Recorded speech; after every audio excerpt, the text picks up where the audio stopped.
Salve a tutti.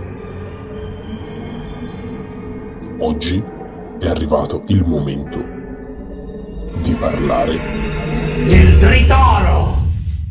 No, come? Del tritono. Non capisco, parli a bassa voce. Del tritono.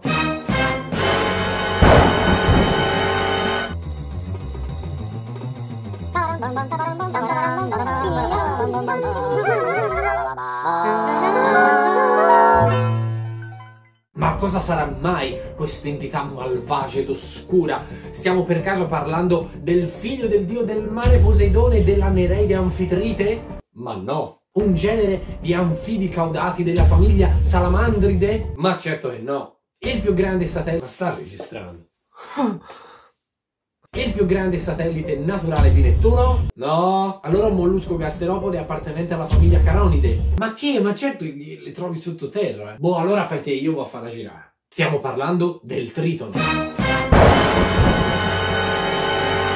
Anche detto Diabolus in musica. Ammazza, ma che... Stiamo parlando di un intervallo, cioè una distanza tra due suoni piuttosto aspro ed instabile. Questo intervallo sia prodotto melodicamente, cioè un suono dopo l'altro,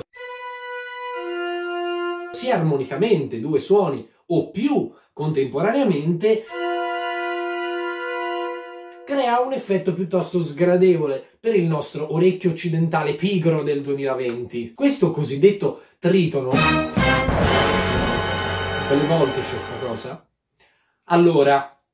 Questo intervallo infatti ha creato nei secoli svariati problemi di intonazione. Questo termine deriva dal greco tritonos, che significa di tre toni. Infatti questo intervallo peculiare dista appunto tre toni, cioè 6 tasti del pianoforte, per capirci, tra un suono e l'altro. Quindi ogni suono che si trova a questa distanza da un altro suono viene detto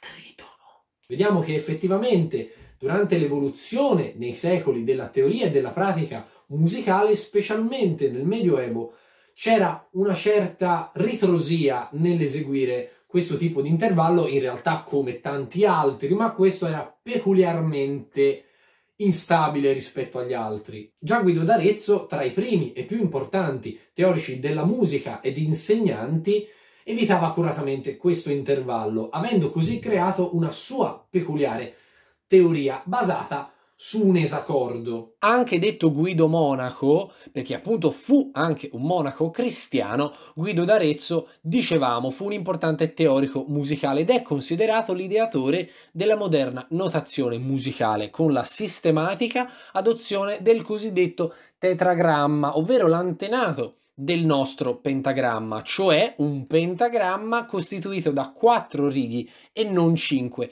come oggi.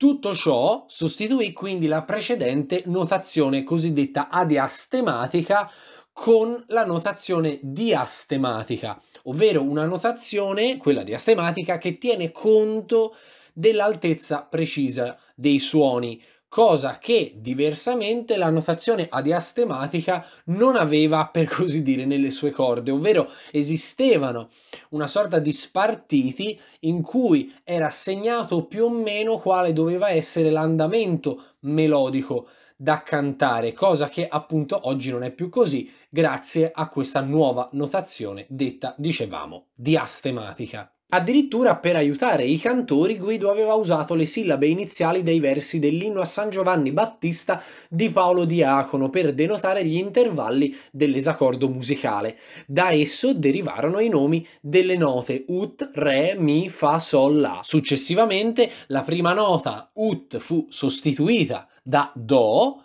e fu introdotta l'ultima nota che Guido aveva abolito, cioè il Si. Ma cos'è questo esaccordo? Beh, in sostanza l'esaccordo guidoniano corrisponde a una scala quasi completa, Do, Re, Mi, Fa, Sol, La, però senza il Si, che è quella nota che insieme al Fa creerebbe questo cosiddetto intervallo.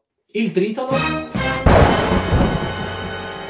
veniva detto anche diabolus in musica, ma per tutto suona sta cosa.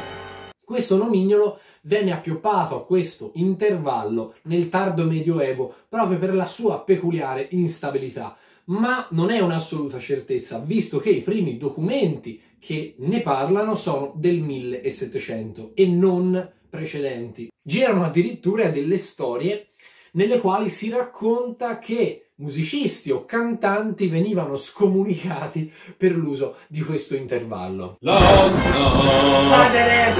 Effettivamente l'effetto che scaturisce da questo intervallo può essere anche piuttosto inquietante. Tritono. Infatti il tritono è proprio questo.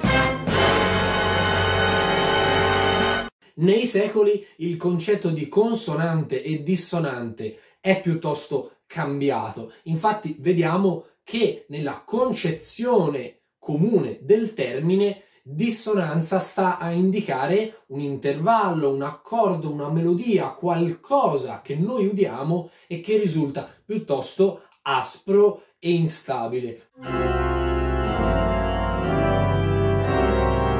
Come il nostro intervallo. Invece consonante risulterà tutto il contrario.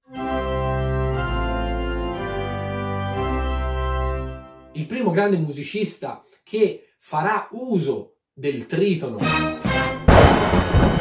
in maniera importante e significativa, emancipando questo intervallo ed altri ovviamente, sarà Claudio Monteverdi. E grazie a lui, nei secoli successivi, 1600, 1700, fino ad arrivare al 1800, all'epoca del romanticismo, questo intervallo e altre dissonanze si emanciperanno gradualmente, fino a creare un linguaggio meno monotono e più ricco di tensioni e distensioni. Dal romanticismo in poi l'utilizzo massiccio e senza censura degli intervalli dissonanti portava all'apertura di nuovi orizzonti che rappresentassero tribolazioni e sofferenze interiori o descrizione di atmosfere e situazioni magiche e fantastiche. E non a caso, appunto, durante il romanticismo, il tritono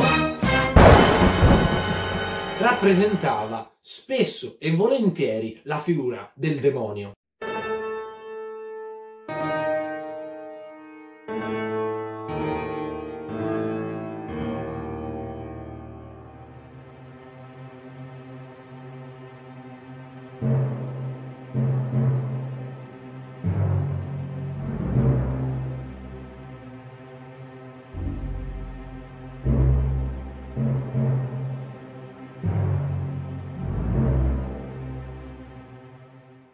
Nel XX secolo, invece, accade questo.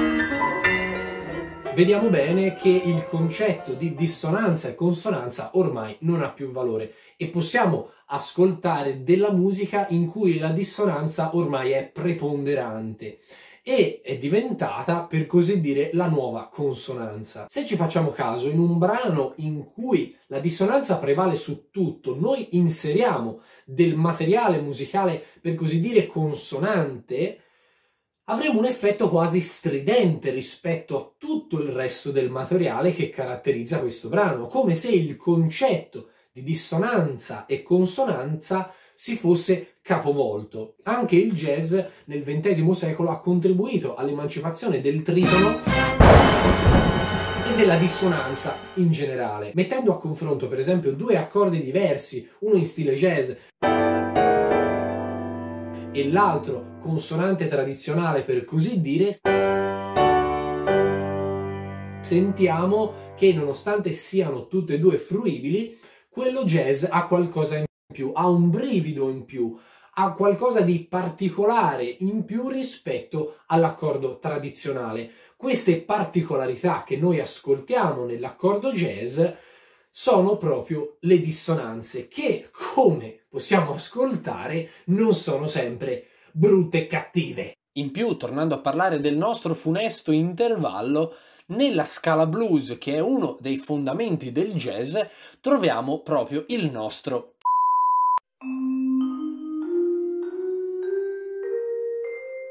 che è diventato addirittura una nota non da scansare, ma su cui appoggiarsi ripetutamente proprio per dare quel colore blues o jazz. Infine, anche nella musica leggera, l'utilizzo, diciamo, sconsiderato delle dissonanze è arrivato. Già i Beatles, nel campo del beat, cominciavano ad esplorare l'utilizzo della dissonanza in modo espressivo. Ed ovviamente come non citare lo sviluppo del rock nel secondo Novecento. Infatti gli intervalli peculiari, specialmente di derivazione blues e della sua scala, si appoggiano sul trino e sulla dissonanza. E grazie alla sperimentazione in questo campo da Jimi Hendrix ai Black Sabbath nasce l'heavy metal, in cui il trino, questo intervallo, anche chiamato di quarta eccedente o di quinta diminuita, sottigliezze, diventa uno dei fondamenti del materiale musicale. Bene, direi che non so più che dire. Alla prossima!